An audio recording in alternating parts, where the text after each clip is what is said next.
अशोक जी नहीं भाई मैं कह रही थी ने किया और वोटों को नाजायज तरीके से कैंसिल करने का काम किया, लेकिन आप सभी लोगों की और कांग्रेस पार्टी और हमारे सभी नेताओं का जो आशीर्वाद और पूरी जनता का आशीर्वाद मुझे मिला, शीर्ष नेतृत्व का मुझे प्यार मिला, और वो जो है मैं आपको आराम से आपके बीच में बैठूंगा। वो हरियाणा के लोग देखेंगे, मैं किसी का नाम नहीं लूंगा, लेकिन जनता जान चुकी है। मैं किसी का नाम लेने वाला नहीं हूँ, जो है हरियाणा की जनता समझ चुकी है। लेकिन मैं अपने विधायकों को हार्दिक बधाई देता हूँ और हरियाणा की जनता को बधाई देता हूँ। ये जीत हरियाणा की जनता की हुई है। किस तरीके का प्रयास किया गया बीजेपी की तरफ से आपके साथ? तो उसका नतीजा आपके समक्ष है, रिजल्ट आपके सामने है। प्रजातंत्र की जीत हुई, हरियाणा के लोगों की जीत हुई, हमारे विधायकों की जीत हुई। कोई शिकायत भी देने जा रहे हैं जो जिस तरीके से वो काउंटिंग एजेंट बताएंगे। पूर्व मुख्यमंत्री भूपेंद्र सिंह जो वोट कैंसिल हमारे साथ शिकायत देंगे, वो मैंने कहा ना, वो आपका हमारा काउंटिंग एजेंट होगा या इलेक्शन एजेंट है, वो बताएंगे आप। कांग्रेस बार बार ये कह रही है कि वो जो बीजेपी षड्यंत्र कोई नहीं जो बीजेपी षड्यंत्र रच रही थी उसका खात्मा हो गया और लोकतंत्र की जीत हुई है। कांग्रेस 0.3% से जीती है और अपने नेतृत्व पर उनको भरोसा नहीं था, इसलिए उनको शिमला लेकर गए और अंतरात्मा का काम कांग्रेस के लोगों ने किया है और उनके अंतरात्मा से उनके नेताओं पर भरोसा नहीं है कांग्रेस के विधायकों को, इसलिए क्रॉस वोटिंग हुई। हमारे साथ 0.3% से जीत हुई है, पॉइंटों का फर्क है। आखिर में सत्य की जीत हुई है। एक लड़ाई जो हम लंबे समय से लड़ रहे थे, जिस प्रकार से यहाँ पर जुलूस निकाला जा रहा था लोकतंत्र का, संविधान और संवैधानिक संस्थाओं का, आखिर में लोकतंत्र की जीत हुई है। हमारे राज्यसभा के जो कैंडिडेट है कर्मवीर बोध जी, वो जीते हैं।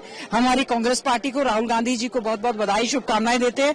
हम हमारे विधायक साथियों को बधाई देना चाहते हैं जो तटस्थ मजबूती के साथ खड़े रहे आदरणीय चौधरी भूपेंद्र सिंह हुड्डा जी के नेतृत्व में यहाँ पर, और हम लोगों ने एक सीट जो है ये जीत हासिल की है। जिस तरह से इलेक्शन कमीशन हमें सरकार की कठपुतली नजर आया, सब जनता देख रही है कि क्या किस प्रकार से पूरी सरकार यहाँ पर बैठकर, जब एक सीट कांग्रेस की थी, एक बीजेपी की थी, तीसरा लाकर खुला मैदान में लाकर इन्होंने हॉर्स ट्रेडिंग करने का जो काम किया है। कोई बात नहीं, समय है, समय अनुसार सब चीजें ठीक होगी। आज तो हम यही कहना चाहते हैं, हमारे प्रत्याशी जीते हैं, उनको बहुत बहुत बधाई, शुभकामनाएं। और मैं जरूर चाहूंगी मीडिया के साथी जरूर पूछें जब बीजेपी वाले आएंगे कि जब आपके पास वोट एक सीट की थी तो दूसरी पर आपने दाव क्यों खेला।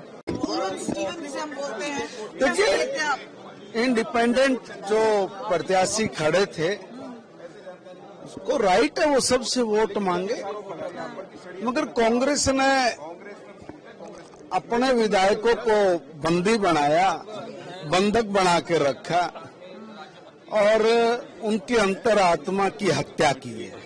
बात करते हैं बीजेपी कांग्रेस कह रही है कि सारे हथकंडे अपनाए बीजेपी ने। नहीं, वो मैं अभी स्टेटमेंट पढ़ रहा था, इनके बड़े नेता कह रहे हैं कि कांग्रेस ने सभी हथकंडे अपनाए हैं, हमने बड़ी साम दाम दंड भेद की नीति अपनाई। वो तो उन्होंने अपनाई।